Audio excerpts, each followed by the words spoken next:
నిర్వహిస్తున్నారు neat paper leak అంశం కొన్ని లక్షల మంది విద్యార్థుల జీవితంతో ముడిపడిన అంశం కాబట్టి ఎక్కడెక్కడ విద్యార్థులు ఆందోళన వ్యక్తం చేస్తున్నారు రోడ్లకి నిరసనలు తెలుపుతున్నారు అనేక విద్యార్థి సంఘాలు కూడా తమకు మద్దతునిస్తున్నాయి సో రాష్ట్ర వ్యాప్తంగా దేశవ్యాప్తంగా ఎక్కడ చూసినా నీట్ అంశం చర్చనీయాంశం అయితే కొంతమంది వేసిన పిటిషన్ మేరకు ఈ రోజు నీట్ పేపర్ లీక్ అంశంపై సుప్రీంకోర్టులో విచారణ జరిగింది ఈ విచారణ తదనంతరం సుప్రీంకోర్టు మరోసారి ఎన్టీఏ ఆ తర్వాత కేంద్ర ప్రభుత్వానికి కూడా నోటీసులు అందించింది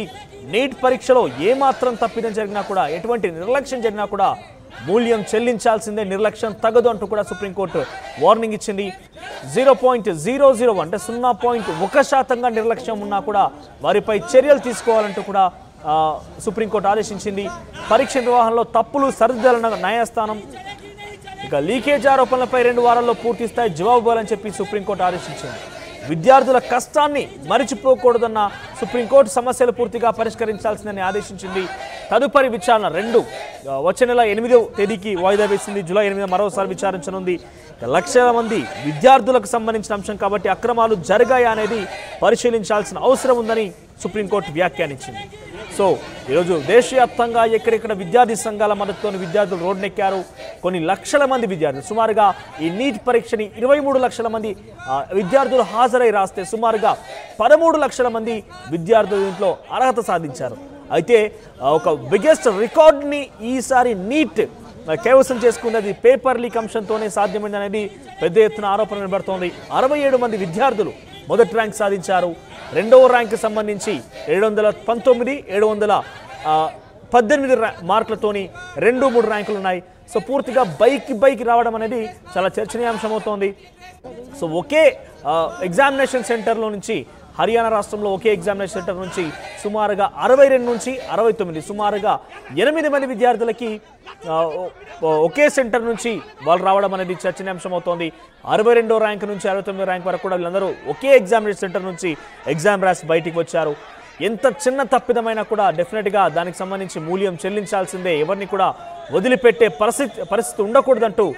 సుప్రీంకోర్టు ఆదేశించింది సుప్రీంకోర్టు మరోసారి ఎన్టీఏ కేంద్రానికి లేఖ ద్వారా నోటీసులు జారీ చేసింది వెంటనే జవాబు ఇవ్వాల్సిందే కోరింది తదుపరి విచారణ జూలై 8కి వాయిదా వేస్తూ సుప్రీంకోర్టు తీర్పునిచ్చింది ఈరోజు రాష్ట్ర వ్యాప్తంగా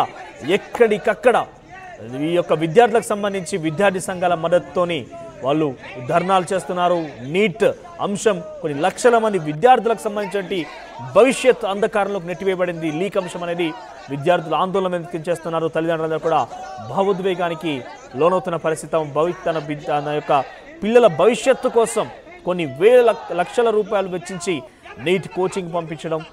తర్వాత వాళ్ళ యొక్క పిల్లల భవిష్యత్తు బాగుంటుంది త్వరలో ఫ్యూచర్ డాక్టర్లు అవుతారంటూ కూడా అందరూ ఎక్స్పెక్ట్ చేసి ఉంటారు బహుశా కానీ పేపర్ లీక్ అంశం ఒక్కసారిగా వాళ్ళందరినీ కూడా భావోద్వేగానికి ఒక దుఃఖంలోకి నెట్టేసింది మాట్లాడడం ఈ అంశానికి సంబంధించిన ప్రతినిధి ఢిల్లీ నుంచి రామకృష్ణ ఫోన్లో సిద్ధంగా ఉంది రామకృష్ణ సో ఎటువంటి విచారణ జరిగింది నీట్ ఎన్టీఏ అధికారులకి కేంద్రానికి గతంలో కూడా నోటీసులు జారీ చేసింది సుప్రీంకోర్టు ఇది రెండవసారి బహుశా నోటీసులు జారీ చేయడం అనేది సో ఏ రకంగా రియాక్షన్స్ ఉన్నాయి అక్కడ ఆ పరిస్థితి ఏంటి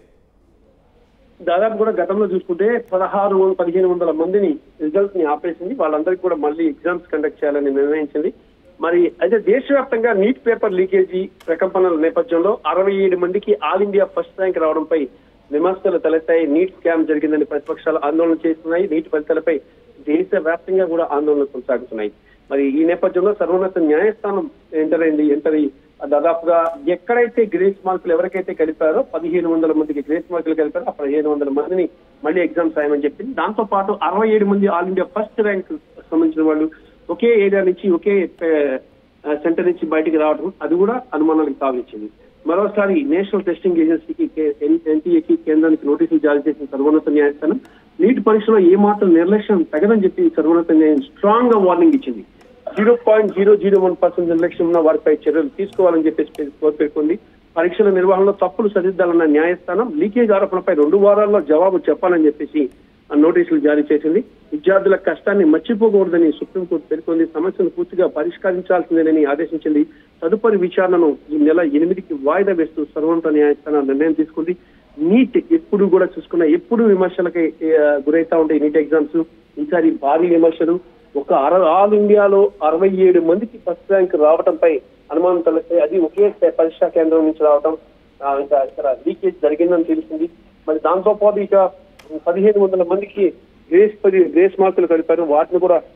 సస్పెండ్ చేసి వారికి కూడా ఎగ్జామ్ మళ్ళీ నిర్వహిస్తుంది. ఎక్కడ కూడా ఏ మాత్రం తప్పులు దొర్లితే మాత్రం ఎంత వారినైనా క్షమించేది లేదని చెప్పేసి సర్వోన్నత న్యాయస్థానం స్ట్రాంగ్ హెచ్చరికలు జారీ చేసింది. ఈ నేపథ్యంలో ఇక ఎటువంటి పరిస్థితుల్లో కూడా నీట్ విషయంలో మాత్రం తప్పు చేస్తే అధికారికి జైలుకి వెళ్లాల్సింది, వేరే అవకాశం లేదు. చాలా స్ట్రాంగ్ గా డెసిషన్ ఉంటుందని చెప్పి తెలుస్తుంది. రైట్ రామకృష్ణ. సో సుప్రీంకోర్టులో మరోసారి ఈరోజు నీట్ పరీక్షపై అక్కడ జరిగినటువంటి లీక్ అంశాలు కావచ్చు, జరిగినటువంటి కొన్ని ఆరోపణల విషయంలో మరోసారి విచారణకి సుప్రీంకోర్టు ఈరోజు విచారించింది. దాని తర్వాత ఎన్టీఏ మరియు కేంద్రానికి దీనికి సంబంధించి నోటీసులు కూడా జారీ చేసింది. ఎంతటి వారైనా కూడా ఉపేక్షించవద్దు, నిర్లక్ష్యం తగదు అంటూ కూడా హెచ్చరించింది. మరో 2 వారాలు దీనికి సంబంధించి పూర్తి జవాబు ఇవ్వాలని కూడా కోరింది. తదుపరి విచారణ జూలై 8కి వాయిదా వేసి తీర్పునిచ్చింది.